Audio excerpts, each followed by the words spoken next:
Hindi. They are demanding Hindi. Okay. And this Hindi speech will be translated in Tamil. Yeah, Guru. Rajnath Singh ji speaks very pure Hindi, you can't understand nothing. Ask for English.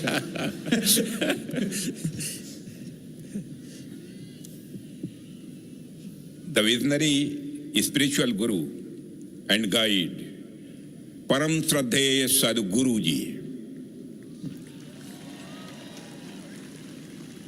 very dynamic Chief Minister of the Maharashtra, Sri Devendra Fadnavis, Union Minister of State for Information and Broadcasting, Sri L. Murugan, Sri Nam Chivayam, Home Minister of Pondicherry, honorable members of Tamil Nadu Legislative Assembly, officers from central government, the state government, and Indian Armed Forces, all the devotees present here, and my friends from media.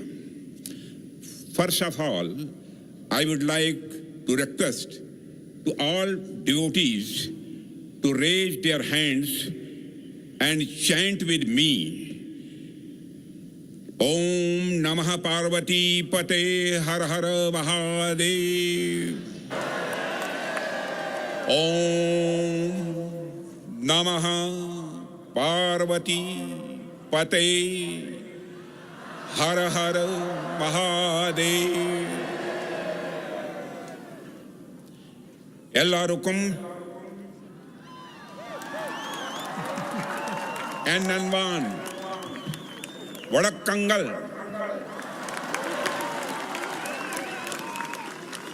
On this sacred occasion of Mahashivratri, being here among all of you is truly a special and a spiritual experience of my life.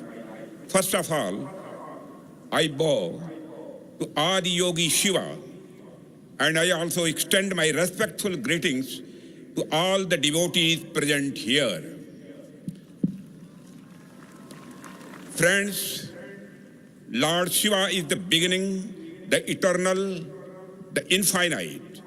He is indivisible, free from sorrow, and beyond all differences. Shiva is truth, and whatever is true is Shiva. It is believed that these Velyangiri hills are the sacred abode of the Lord Shiva, known as the Kailas of the south. And being here in these hills fills me with a deep sense of spiritual peace and joy. Ladies and gentlemen, in the great poet Kalidas Abhigyan Shakuntalam, there is a beautiful description. King Dushyant, riding on the chariot, arrives at a place filled with natural beauty and divine presence. There he says to his charioteer, O Katito Pigyayat Evayama Bhogah Tapovanah iti. It means, O charioteer, even without being told, it is clear that this place is a tapovan, a sacred land of penance, the abode of a sage. Friends, what I wish to say is that the divinity I am experiencing here makes it clear, even without anyone telling me, that this place is blessed by Mahadev, the Lord of Lords. It truly feels like a sacred land of penance, a place sanctified by the deep meditation of sages.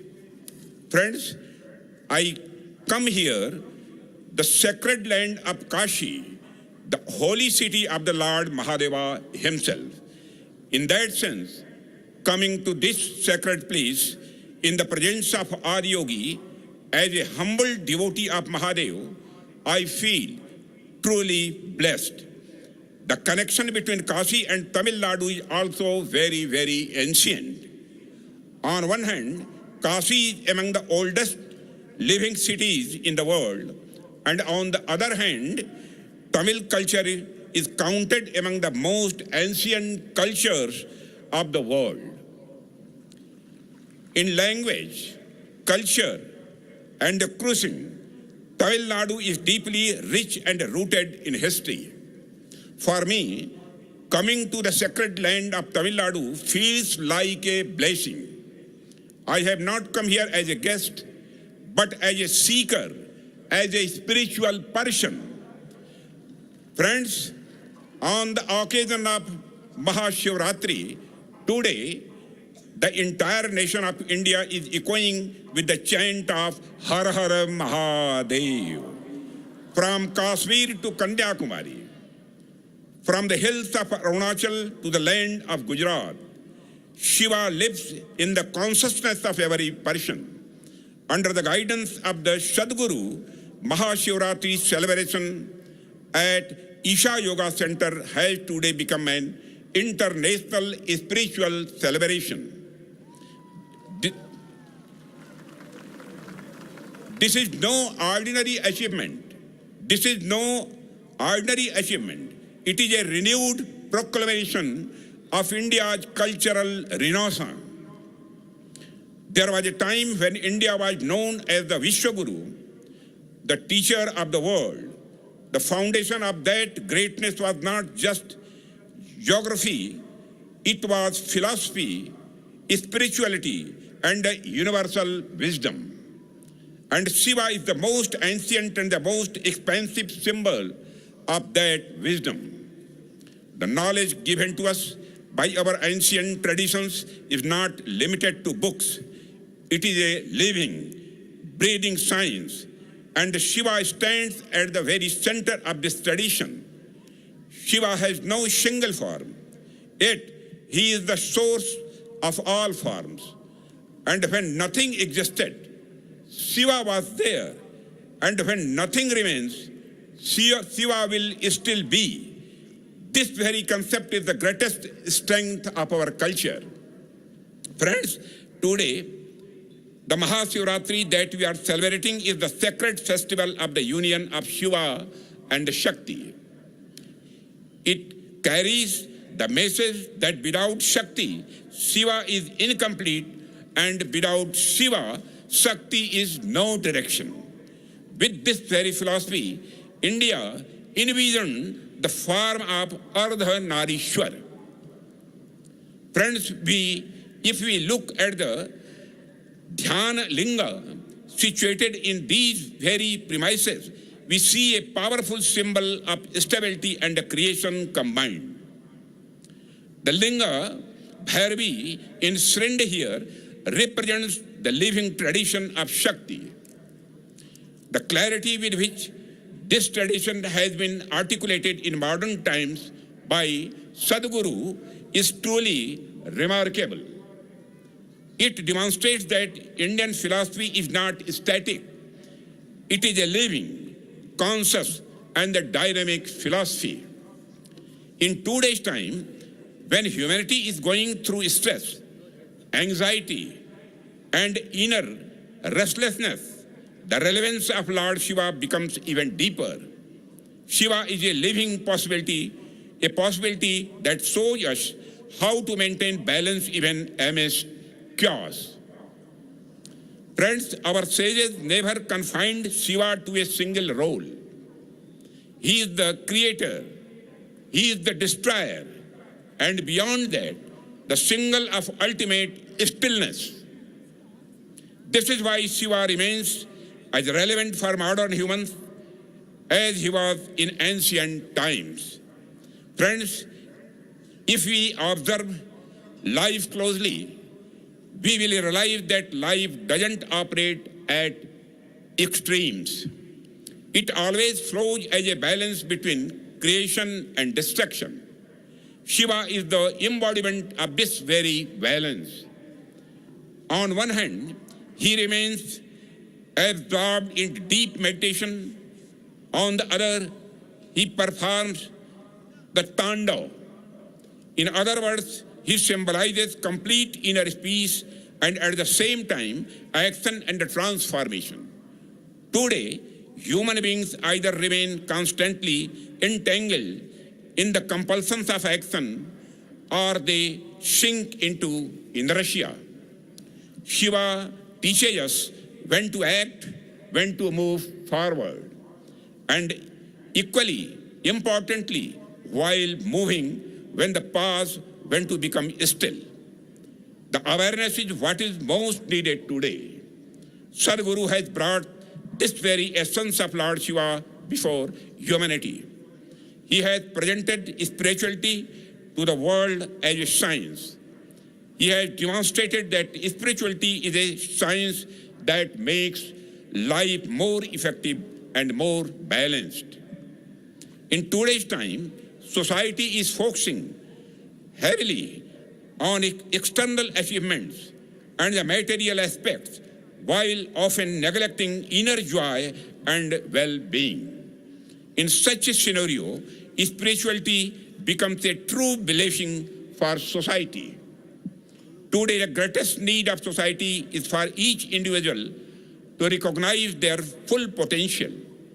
When a person discovers their inner capacity, their contribution is not limited to personal success alone.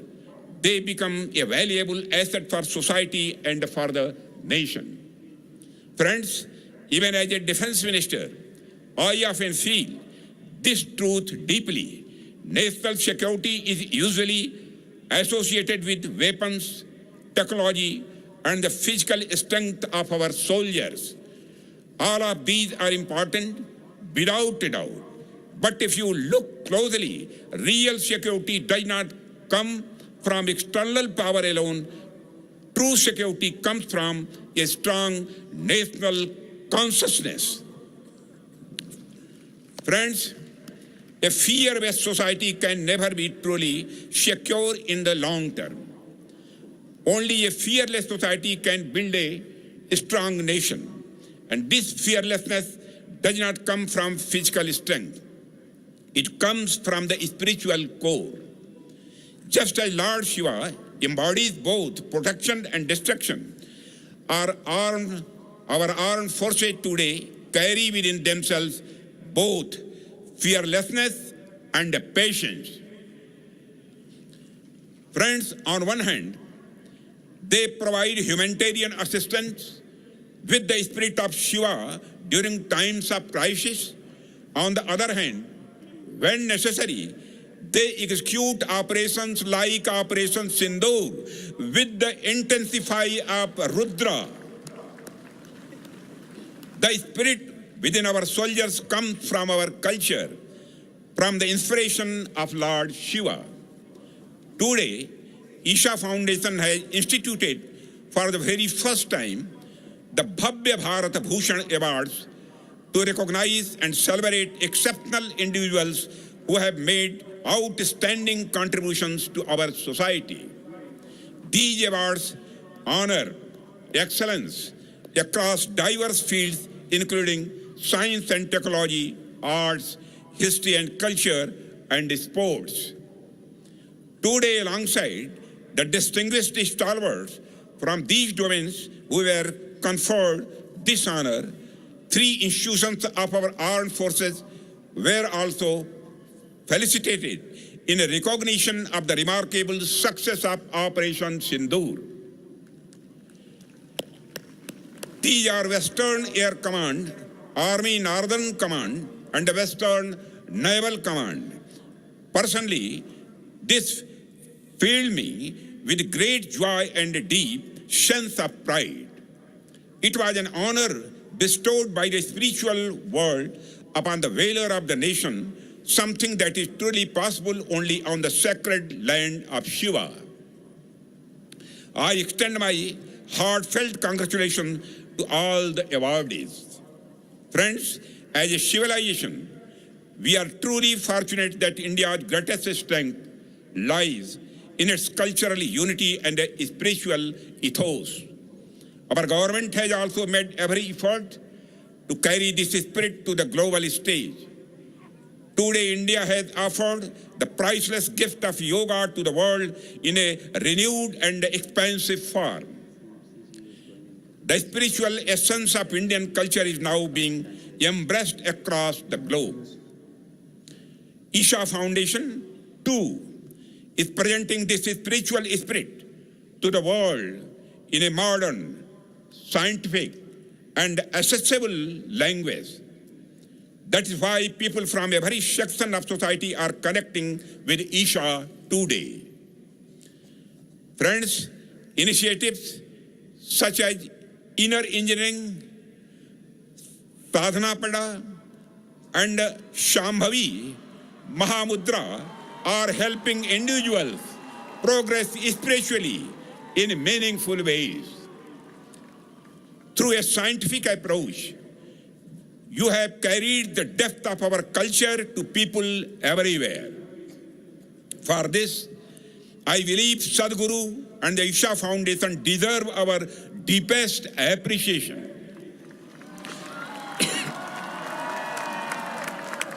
Friends, culture and science are often seen as separate from one another.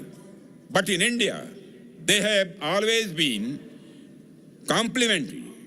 And the culture is not merely a set of rituals, it is our way of life. In our tradition, the sun and the moon are not just celestial bodies, they form the basis of our calendar and festivals. Our fasts, festivals, and auspicious timings are determined through precise scientific calculations. Today, missions like Chandrayaan and other space programs are modern expressions of our ancient scientific heritage, where tradition and technology move forward together. Friends, today, when India launches missions like Chandrayaan, Mangalyaan, and Aditya Yalavan, it is not just a technological achievement, it is also the modern expression of that ancient scientific spirit which has always been part of our cultural identity. As we send satellites into space, we are simultaneously advancing our scientific culture. You have all seen Lord Shiva in his form of Nataraj. The dance of Nataraj is the rhythm of the cosmos and the movement of universe. The great sculptor August Rodin once called the dancing Shiva the most beautiful expression of rhythmic motion in the world. The British thinker Aldous Huxley also remarked that Western civilization has no symbol like Nataraj, which can simultaneously convey the universe, the mind, and spirituality. Friends, modern science today is trying to articulate truths long ago that Indian thought had already discovered at the level of the direct experience. At the beginning of the 20th century, when the world's attention turned into quantum physics, exploring the subatomic world, scientists began observing the movement of particles. They found that the motion, patterns, and energy of these particles astonishingly resembled the cosmic dance of Nataraj. The renowned Fritjof Capra once said, for the modern physicist, Shiva's dance is the dance of subatomic matter. This statement also points to the fact that science and spirituality do not move in separate directions. Both are attempts to understand the same truth, expressed in different languages.